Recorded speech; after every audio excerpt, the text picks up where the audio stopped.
This is Bob Oliphant from the Westford Historical Society and Museum, bringing you episode 16 of season 4 of the Westford Wardsman podcast.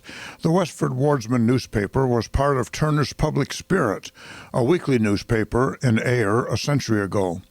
In this episode, we'll be reading the Wardsman for the week ending Saturday, April 22nd, 1911, and I'll elaborate on what was happening in Westford that week.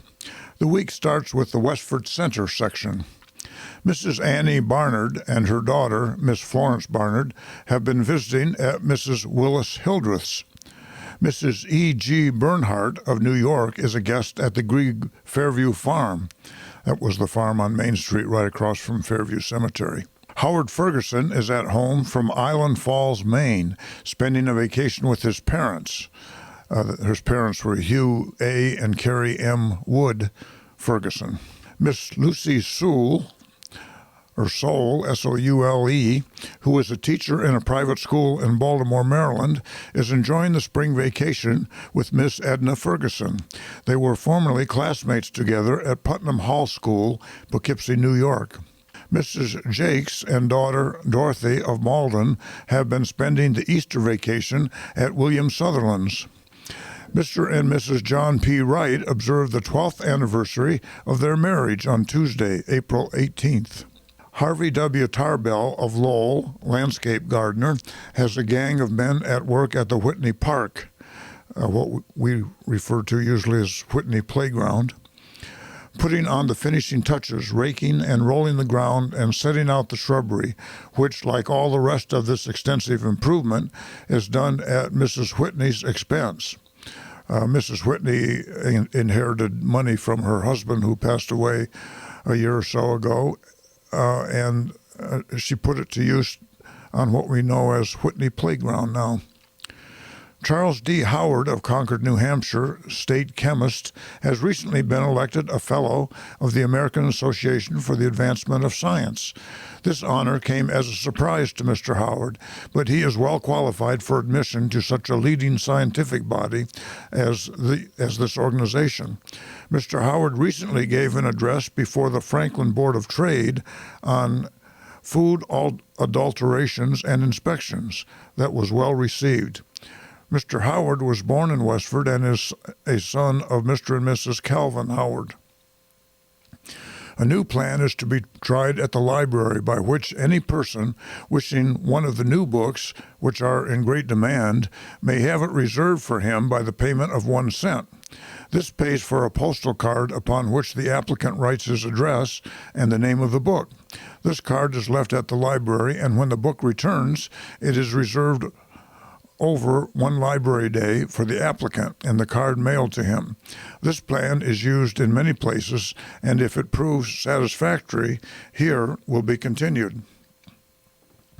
There is a charming set of views from the Library Art Club now on exhibition at the library called Historic Dress in America. To the student of old costumes, pewter, silver, etc., this exhibit is of unusual interest. A number from Westford attended the special celebration of Patriots' Day at Lowell on Wednesday. Among those in the parade were GAR veterans John Wilson and Everett Woods, the latter going with the Ayer delegation. Leon F. Hildreth was in the line with the Lowell High School cadets. Fred A. Smith took a barge party of about 10 to enjoy the sunset party at Littleton the evening of Patriots' Day, and a number went in their own conveyances. Flags were much in evidence throughout the village that day.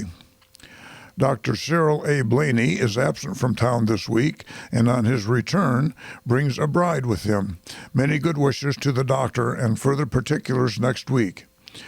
He married Florence Edith Pond on April 19, 1911.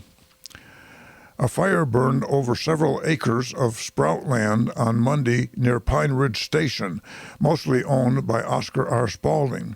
Help was summoned from Westford and Graniteville, and those who responded did good work, many going the second time when the fire broke out again, as another fire was kindled by sparks from the engine on the Nashua and Acton Railroad, which was the contributing cause. This is what we refer to as the old red line, and the area is the little woods that's next to the old town dump where you park your car when you walk back to the Stone Arch Bridge. The body of the late Myron Woods was brought to Westford on Monday and interred by kindred dust at Fairview. The funeral was held at the home of his daughter, Mrs. George Dean, in Canton. The deceased was 72 years of age and passed away after a 12-day struggle with pneumonia.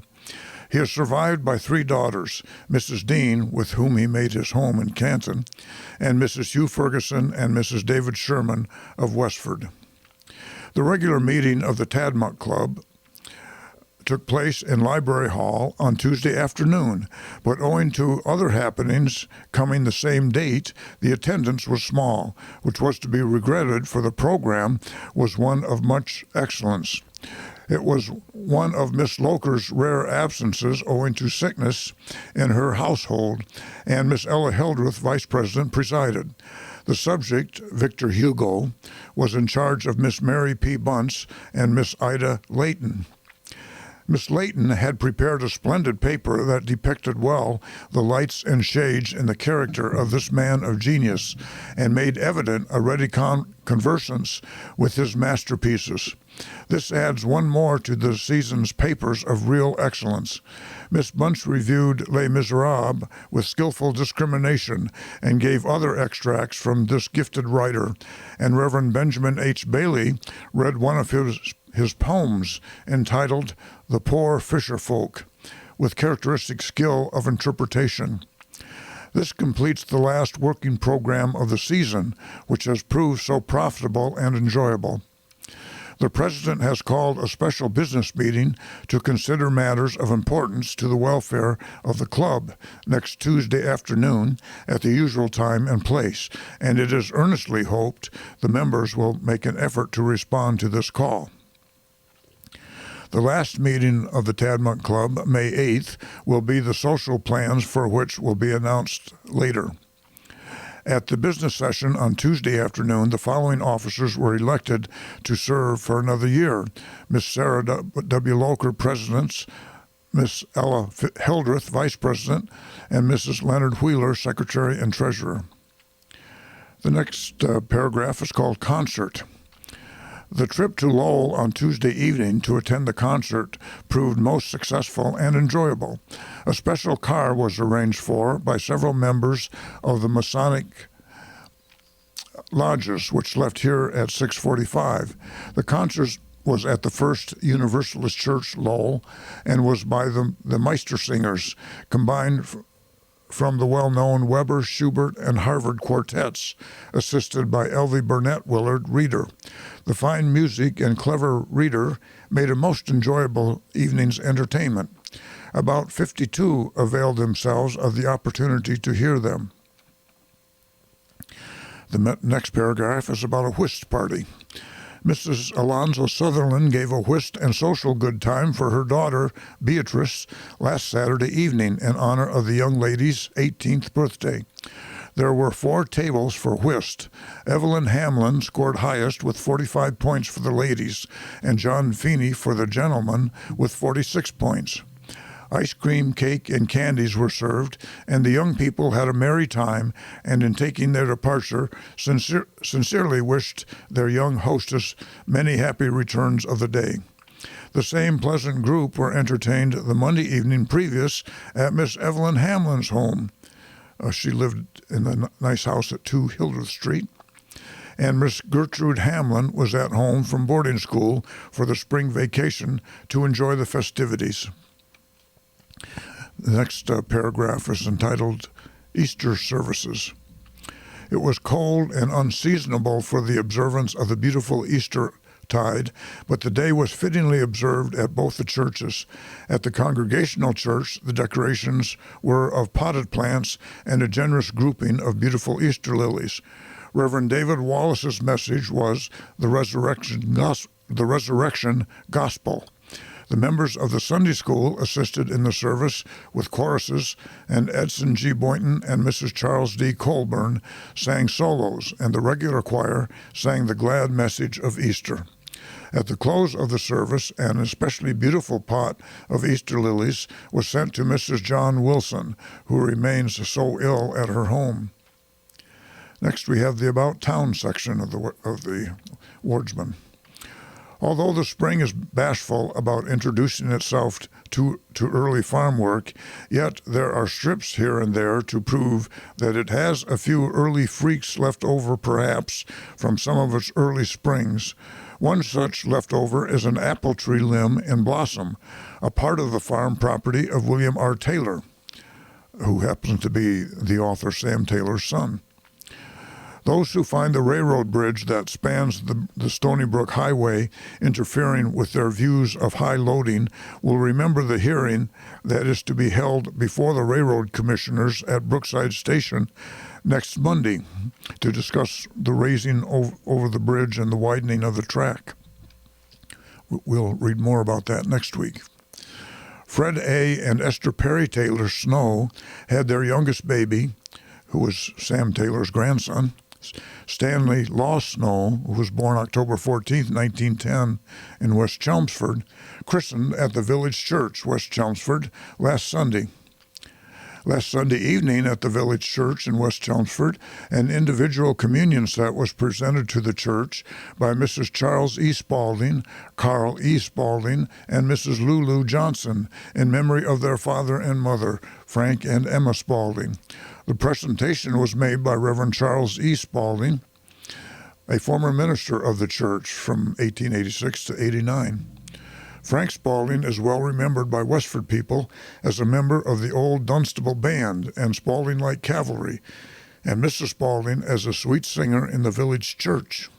The body of the late Mrs. Hannah M. Floyden, who died at Danvers Asylum, was buried in Fairview Cemetery last Friday. The name is in the Wardsman is spelled Floydin. The correct spelling is Flodin, and she was buried in West Chelmsford Cemetery, not in Fairview Cemetery. Mrs. Floyden leaves one son in West Chelmsford, where her home had been for several years, also 3 sisters and 2 brothers. She was a native of Sweden, was 59 years old. The Phillips family of Lowell have moved into the house vacated by the Moran family on the Lowell Road near Westford Station. Mrs. Phillips will be remembered as Miss Susie Whitney, daughter of Mr. and Mrs. Julian Whitney.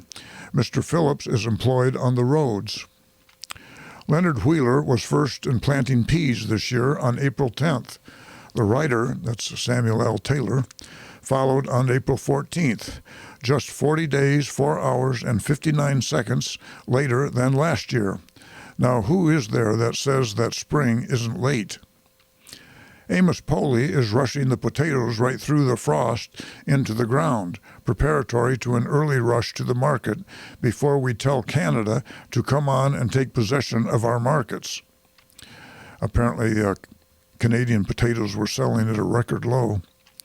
The most important real estate transaction in Westford for some time is the sale of the Brookside Worsted Mills, owned by George C. Moore, to the Bigelow Carpet Company. Mr. Ferguson, the new superintendent, has moved into the Hamlet cottage and will be ready to assume his new duties as soon as Mr. Moore fills the orders on hand when the sales took place. Striped snakes are out in search of warm weather. Their eyesight is better than their judgment sight in appearing out in these frosty environments, but hunger may have warped their judgment. J.P. Emerson, auctioneer, will sell by public auction horses, cows, wagons, old-fashioned furniture, and farming tools, the property of George E. Gould at Westford Center. The sale will be held on Saturday, April 22nd at 12 o'clock sharp. The next paragraph is titled Entertainment. It was an appreciative audience and well-rounded out in numbers that gathered in the Unitarian Church on Friday evening of last week for the musical entertainment given by the Nevin Quartet of Fitchburg, consisting of Grace Chandler, soprano, Dr. Ernest Page, tenor, Florence Herson, alto, Clifton Wood, bass. Instrumental music as an accompaniment and filler was excellent, as played by Walter Logie, cellist, and Rule P. Logie, violinist, both of Ayer, and the widely popular Edith Marion Sweat of Ford's Village as accompanist on the piano. Littleton was favorably represented by 250 people, and other towns by less measurement. Supper preceded all this chiming of voice and instrument, which was in charge of Mrs. Herbert Hildreth. The concert was in charge of Miss Edith Foster and Miss Edith Marion Sweat. It was well planned and executed, and an appreciative audience will hum its melodies into their busy spring days. The next paragraph is entitled Accident. Another serious accident occurred at the stone quarry on Oak Hill last week Wednesday, when Pilono Vicenzo had his right leg badly crushed between two freight cars. Pilono was riding on a quarry car when it jumped the track and collided with another car. Pilono was riding on the bumper, and in the mix-up, his right leg was caught between a crossbar and the back of a car. David Bilson, who is employed at the quarries as a general charge of automobile errands, was close by at the time of the accident. He immediately gathered the injured man into the auto and hastily drove to the Lowell Hospital in 11 minutes, a distance of 7 miles, and making a stop at Chelmsford. At the hospital, it was found the leg was so badly damaged that amputation above the knee was necessary. His prospects for recovery are good. Pilono is a native of Italy and 25 years old, and had been in this country but 3 weeks, his first job being with the H.E. Fletcher Company. His parents and several brothers and sisters reside in Italy. The next section is titled Old Sixth. This is a reference to the 6th Massachusetts Infantry Regiment of the Civil War. The 50th anniversary of the Old 6th was observed in Lowell April 19th, and among the survivors present on this occasion was John Wayne of Westford, a member of Company E, Old 6th Massachusetts Regiment, and was 22 years old when the call came in the night of April 15th. In speaking of the event and of his experience, he says, I was aroused by Mr. Blodgett, who told me to report at the town hall in Acton next morning, where we were to prepare to go to Lowell in the morning. We got ready as soon as possible. We were well received in Boston, New York, Philadelphia, and Washington. We got to Baltimore about noon and were attacked by a mob armed with all sorts of missiles. It was terrible to see the bodies of the dead and the many injured persons on the streets. The cars were drawn through the streets of Baltimore by horses, and it was slow work with a crowd determined to obstruct us.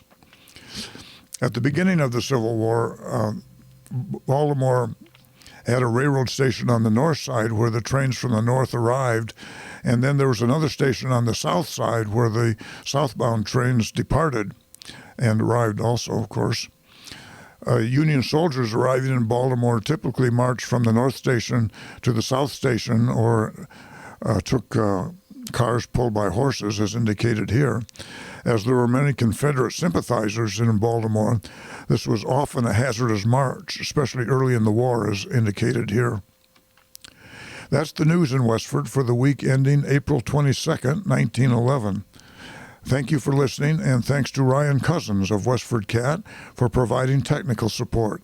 You can find transcriptions and podcasts from the Wardsman at our website at museum.westford.org, or visit the Historical Society's Facebook page for more Westford news from days gone by.